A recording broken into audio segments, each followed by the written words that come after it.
اور چھوٹوں سے کس طرح شفقت سے پیش آتے ہیں۔ دونوں کی باہمی محبت کی سب سے بڑی وجہ یہ بھی تھی کہ انہوں نے ان والدین کی گود میں پرورش پائی جو آپس میں محبت کرنے والے تھے، اور بلا شک والدین کی باہمی محبت اور احترام کا اولاد پر گہرا اثر پڑتا ہے، لیکن یہ بھی حقیقت ہے کہ جس محبت میں احترام نہ ہو وہ ناقص اور ادھوری ہوتی ہے۔ احترام مکمل ہی محبت سے ہوتا ہے۔ اسی بنا پر سیدنا حسین رضی اللہ عنہ سیدنا حسن رضی اللہ عنہ کا بہت زیادہ احترام کیا کرتے تھے اور ان کا ہر حکم خوش دلی سے تسلیم کرتے تھے۔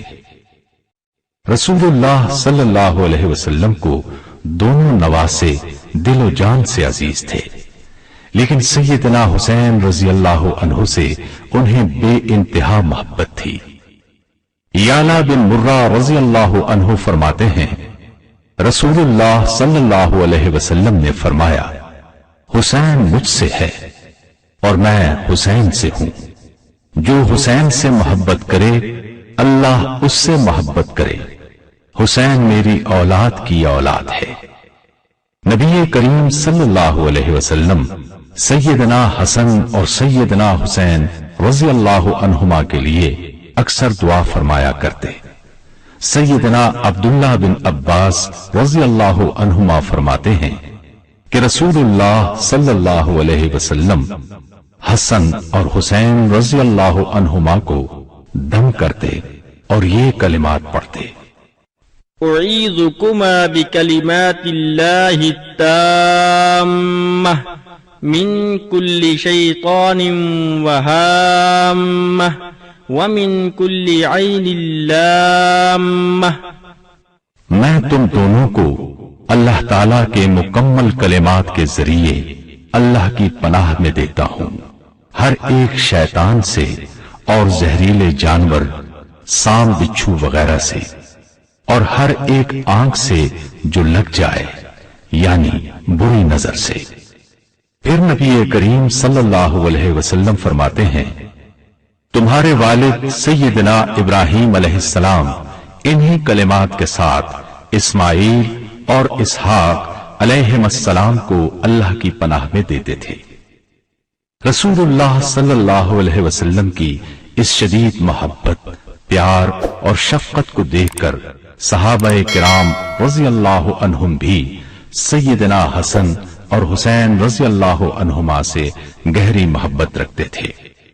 ابو ہریرہ رضی اللہ عنہ سے روایت ہے، مروان بن حکم بیماری کے دنوں میں ان کے پاس آیا اور پوچھا، ابو ہریرہ رضی اللہ عنہ، جب سے میرا آپ کے ساتھ اٹھنا بیٹھنا ہوا ہے، جو چیز میں نے سب سے زیادہ محسوس کی ہے وہ آپ کی حسن اور حسین رضی اللہ عنہما سے محبت ہے۔ ابو ہریرہ رضی اللہ عنہ فوراً اٹھ کر بیٹھ گئے اور فرمایا، ہم نبی کریم صلی اللہ علیہ وسلم کے ساتھ جا رہے تھے کہ آپ نے راستے میں حسن و حسین رضی اللہ عنہما کے رونے کی آواز سنی۔ آپ نے اپنی سواری کو تیز کیا اور ان کی ماں کے قریب آ کر پوچھا، کیا بات ہے، میرے بیٹے کیوں رو رہے ہیں؟ سیدہ فاطمہ رضی اللہ عنہا نے فرمایا، پیاس کی وجہ سے۔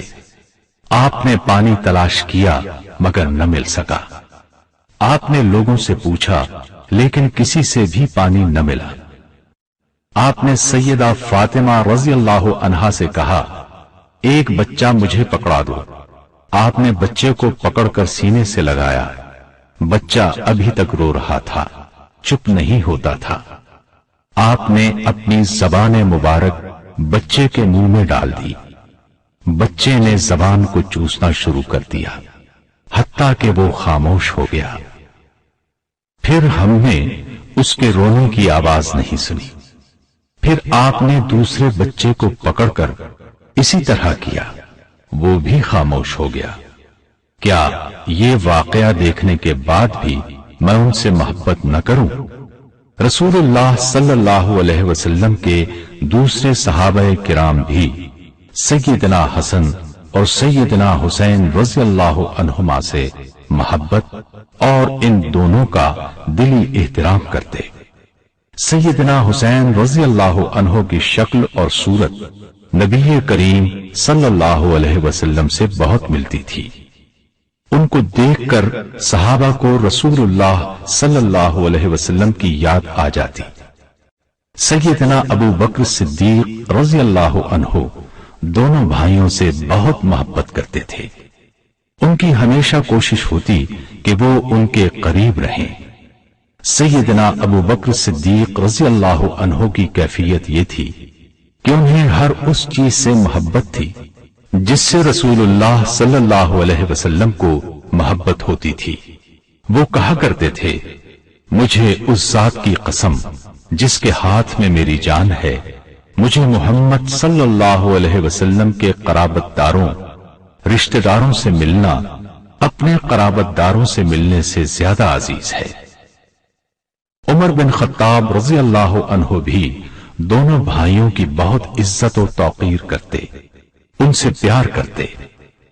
انہوں نے جب وظائف کے لیے فہرستیں تیار کروائیں تو اصحاب بدر کے ساتھ ساتھ ان کے لیے بھی 5000 درہم مقرر کر دیے۔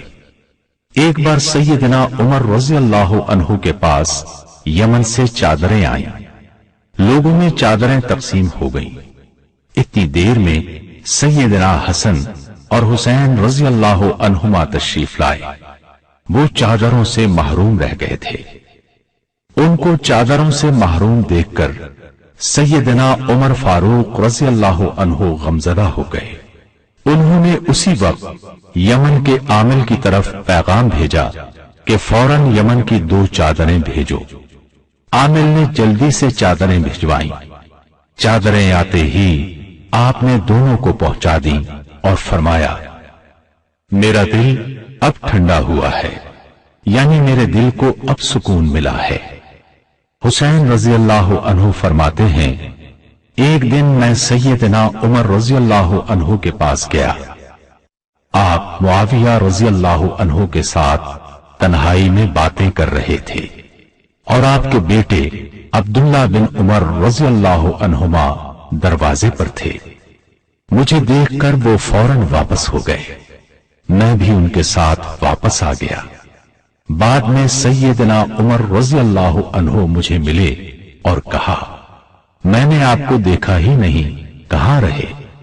میں نے کہا، امیر المومنین، میں آپ کے پاس آیا تھا، آپ معاویہ رضی اللہ عنہ کے ساتھ تنہائی میں بیٹھے تھے اور عبداللہ دروازے پر تھے۔ وہ واپس ہوئے تو میں بھی واپس آ گیا۔ عمر رضی اللہ عنہ نے فرمایا، آپ عبداللہ سے زیادہ اجازت کا حق رکھتے ہیں۔ جب کبھی سیدنا حسین رضی اللہ عنہ سواری پر سوار ہونے لگتے تو عبداللہ بن عباس رضی اللہ عنہما ان کی سواری کی رکاب تھام لیا کرتے تھے اور اس کو اپنے لیے ایک نعمت اور اعزاز سمجھتے تھے۔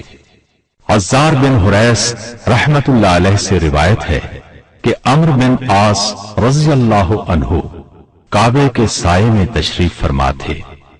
ان کی نظر سیدنا حسین رضی اللہ عنہ پر پڑی تو فرمایا، یہ زمین پر رہنے والوں میں سے آسمان والوں کو زیادہ محبوب ہے۔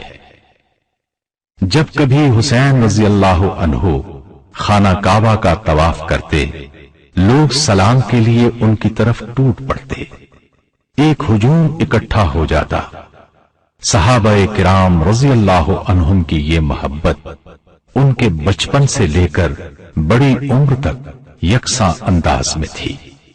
اس کی وجہ یہ تھی کہ لوگ ان میں رسول اللہ صلی اللہ علیہ وسلم کی صفات دیکھتے تھے۔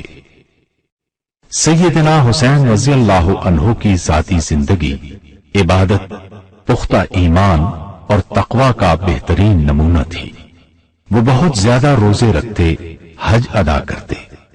آپ کی دعاؤں اور عبادت کے دوران عجز و نیاز سے آپ کا تقوی بہت نمایاں ہو کر سامنے آتا ہے۔ آپ اس طرح اللہ تعالی سے مناجات کرتے، اے اللہ، تو ہی ہر مصیبت میں مجھے ثابت قدم رکھنے والا ہے۔ میں تیری رحمت کا امیدوار ہوں۔ ہر تکلیف کو دور کرنے والا، ہر نعمت عطا کرنے والا تو ہی ہے۔ جس کو تو تکلیف دے دے اس پر احسان کرنے والا بھی تو ہی ہے۔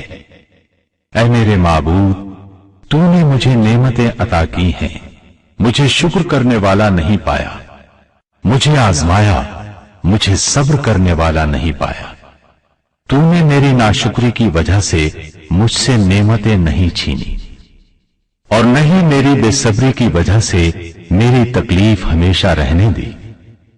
آپ کی دعائیں اس بات کا مظہر ہیں کہ آپ کی نظر میں بزرگ و برتر ذات وہی ایک ہے، وہی نفع و نقصان دینے والی ہے، زندگی اور موت اسی کے ہاتھ میں ہے۔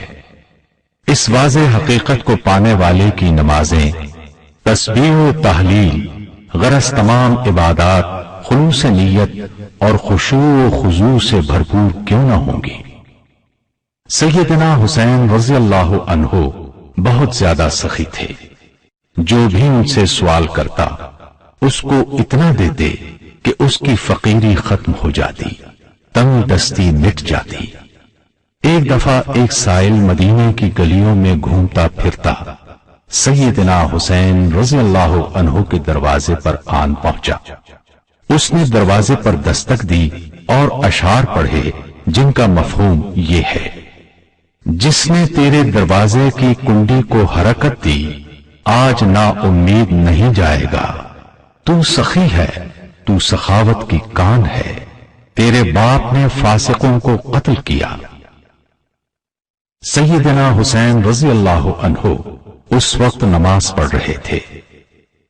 سوالی کا سوال اور شیر کانوں میں پڑے تو اپنی نماز مختصر کر دی۔ اٹھ کر سوالی کے پاس گئے، اس کی مفلوق الحالی دیکھی، چہرے پر فاقے کے آثار نمایاں تھے۔ پلٹ کر گھر آ گئے، اپنے غلام قمبر کو بلایا اور اس سے پوچھا، خرچ کی رقم میں سے تمہارے پاس کیا بچا ہے؟ اس نے کہا 200 درہم جو آپ نے اپنے گھر والوں پر خرچ کرنے کے لیے کہے ہیں۔ آپ نے فرمایا انہیں لے آؤ، جو آ گیا ہے وہ ان کا زیادہ حقدار ہے۔ قمبر درہم لے کر آیا تو آپ نے درہم اس سوالی کے حوالے کر دیے۔ سیدنا حسین رضی اللہ عنہ کا معمول تھا کہ کسی سوالی کو خالی نہیں لوٹاتے تھے، حتیٰ کہ شعراء کو بھی عطا کر دیتے۔ آپ کے بڑے بھائی سیدنا حسن رضی اللہ عنہ نے شعراء کو مال دینے پر ڈانٹا تو آپ نے جواب دیا، بہتر مال وہ ہے جس سے عزت بچ جائے۔ بہادری، شجاعت اور ثابت قدمی سیدنا حسین رضی اللہ عنہ کی شخصیت کے نمایاں اوصاف تھے۔ ایک دفعہ حسن رضی اللہ عنہ نے ان سے کہا، میں چاہتا ہوں کہ تمہاری حوصلہ مندی سے کوئی حصہ مجھے بھی مل جائے۔ حسین رضی اللہ عنہ فرمانے لگے، میں چاہتا ہوں کہ آپ کی قوت گویائی، فصاحت و بلاغت سے مجھے بھی کچھ حصہ مل جائے۔ یزید بن معاویہ رحمت اللہ علیہ کی قیادت میں لشکر قسطنطنیہ کی طرف جا رہا تھا۔ سیدنا حسین رضی اللہ عنہ نے اس لشکر میں مجاہد کے طور پر شامل ہونے کے لیے سیدنا معاویہ رضی اللہ عنہ سے اجازت طلب کی اور ایک عام مجاہد کی طرح اس لشکر میں شامل ہو گئے۔ جہاد کی پکار بلند ہوتے ہی ہر چیز بھلا کر لبیک کہتے ہوئے اللہ کے دین کی سربلندی کے لیے اسلامی لشکر میں شامل ہو گئے۔ سیدنا علی کی شہادت کے بعد حسن رضی اللہ عنہ جب خلیفہ بنے تو حسن رضی اللہ عنہ نے اپنی خلافت سے دستبردار ہو کر اتحاد امت کے عظیم مقصد کی خاطر سیدنا معاویہ رضی اللہ عنہ کو خلیفہ تسلیم کر لیا تھا۔ سیدنا حسین رضی اللہ عنہ کو اس فیصلے سے ابتدا میں اختلاف رہا، لیکن پھر انہوں نے تسلیم کر لیا۔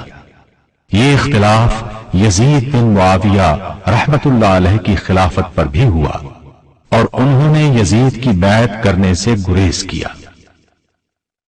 یہ صورتحال دیکھ کر عراق کے شہر کوفے کی عام شخصیات نے سیدنا حسین رضی اللہ عنہ کو خطوط لکھے کہ ہم آپ سے بیعت کرنے کو تیار ہیں، آپ ہمارے پاس تشریف لے آئیں۔